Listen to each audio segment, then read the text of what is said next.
En prison, un détenu attache plusieurs sachets de liquide inconnu à ses mollets, les couvre avec son pantalon, puis retourne dans sa cellule. Là, il jette un tas d'uniformes de prison dans une baignoire et y verse le liquide volé. Après trempage, les uniformes bleu foncé deviennent rapidement complètement blancs. Le soir, pendant le temps libre, l'équipe d'évasion se rassemble dans la cellule de Michael. Ils remettent les uniformes blanchis à sucre, qui les stockent ensemble en vue de l'évasion. Quand le dernier membre donne son uniforme, Michael ordonne rapidement à quelques gars de bloquer la porte de la cellule, puis il dévisse les boulons de l'évier à l'intérieur. Bientôt, le temps libre prend fin. Michael commence à distribuer les uniformes. Le plus âgé du groupe, Cooper, est le premier à grimper dans l'ouverture. Pour couvrir leurs traces, Sucre fait tomber un drap. Tout le monde se met en position. Bientôt, il ne reste que Michael et Sucre dans la cellule. Michael dit à son ami d'y aller. Il prend une réserve de poudre et la met dans sa poche. Cela leur sera utile très bientôt. Une fois l'évier remis en place, leur évasion intense commence, mais Michael vérifie l'heure. Ils ont déjà 10 minutes de retard, alors ils doivent se dépêcher.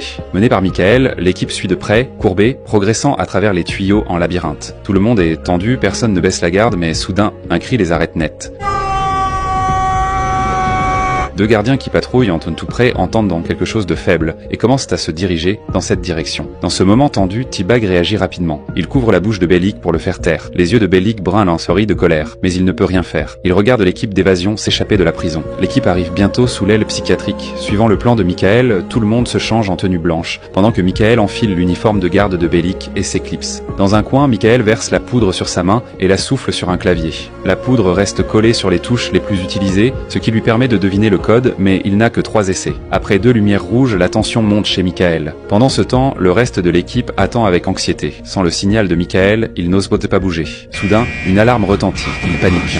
Ont-ils été découverts? Alors qu'ils envisagent de retourner dans leur cellule, leur chef Michael revient juste à temps. En réalité, c'est lui qui a déclenché l'alarme exprès. Ce n'était qu'une alarme incendie dans l'aile psychiatrique, pas pour toute la prison, alors les patients psychiatriques sortent et quand aucun feu n'est trouvé, les gardiens les renvoient dans leur cellule. À ce moment-là, une main sort d'une bouche d'égout, juste au moment où les portes des cellules vont se refermer. Déguisé en garde, Michael mène l'équipe d'évasion, désormais déguisé en patient psychiatrique. Au début, le médecin ne remarque rien d'étrange, mais soudain, il crie que tout le monde s'arrête.